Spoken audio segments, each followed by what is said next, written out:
Doctor Yunus যখন দেশ ছাড়লেন তখন আশেপাশে যারা আছেন কেউ ওনার দিকে ফিরেও তাকাচ্ছে না, হয়তো কেউ চিনেই না ওনাকে। এক পলকেই যেন সম্পর্ক বদলে গেল। ক্ষমতা এক অদ্ভুত বাস্তবতা। যতক্ষণ চেয়ার থাকে ততক্ষণ চারপাশে তেলতেলে হাসির অভাব হয় না, কিন্তু ক্ষমতা চলে গেলে চেনা মুখগুলো অচেনা হয়ে যায়। ডক্টর ইউনূস প্রমাণ করেছেন যে মানুষ পথকে নয়, মানুষের সততা ও কাজকেই মনে রাখে। তবে একটি বিষয়ে ডক্টর ইউনূস দুঃখিত হতে পারেন, কারণ 1.5 বছরে শুধু ওনার চামচা এবং সমন্বয়ক ছাড়া আর কারোর মন জয় করতে পারলেন না। শেষে ওরাও এখন রাজনীতি, ক্ষমতা ও চেয়ার নিয়ে ব্যস্ত। কেউ ওনার খবর রাখছে না। এটাই নীতি, এটাই বাস্তব। ক্ষমতা বেশি দিন থাকে না, তাই কারোর সাথে খারাপ আচরণ করা উচিত নয়।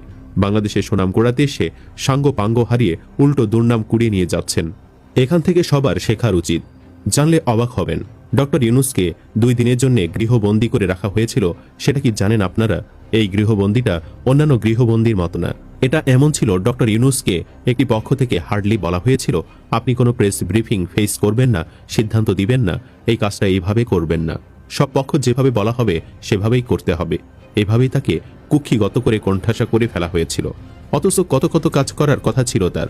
ডক্টর ইউনূস বিদায়ী ভাষণ দিয়েছেন। বিদায় নেওয়ার সময় উনি দেশের রিজার্ভ রেখে গেছেন $33 বিলিয়ন, সাথে দেশবাসীর জন্য 6 মাসের মজুতকৃত খাদ্য রেখে গেছেন। অথচ ক্ষমতা গ্রহণের সময় দেশের রিজার্ভ ছিল মাত্র $19 বিলিয়ন। দেশটা দুর্বাঘাসের মতো নেতিয়ে পড়া, বিধ্বস্ত ছিল। ইউনূস সরকার সেই বিধ্বস্ত দেশের রিজার্ভটাকে টেনে তুলতে চেয়েছেন। টানতে টানতে সে রিজার্ভ নিয়ে এসেছেন 33 বিলিয়নে। তিনি রিজার্ভ বাড়িয়েছেন $14 বিলিয়ন। সংখ্যাটা কত বিশাল, তাই না? এই বিশাল অঙ্কের রিজার্ভ তার সরকার মিলে বাড়িয়েছে মাত্র 1.5 বছরে। আই রিপিট, মাত্র 1.5 বছরে। এই রিজার্ভ আরও বাড়াতে পারতেন, কিন্তু পারেননি, কারণ হাসিনা রেখে যাওয়া 21 বিলিয়ন টাকার ঋণও দিতে হয়েছে ইউনূস সরকারকে। এত বিশাল অঙ্কের ঋণও ইউনূস সরকার পরিশোধ করেছেন মাত্র 1.5 বছরেই।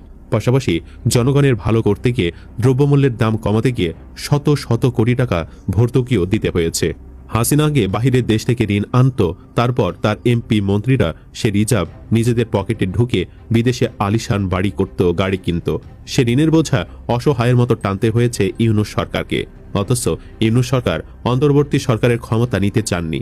তাকে যখন ছাত্ররা ক্ষমতা নিতে কল দিয়েছিল তখন তিনি না করেছিলেন, কিন্তু পরে যখন ছাত্ররা 1 বছরের কথা বলে অনুরোধ করেছিল, ইউনূস সরকার রাজি হয়েছিলেন।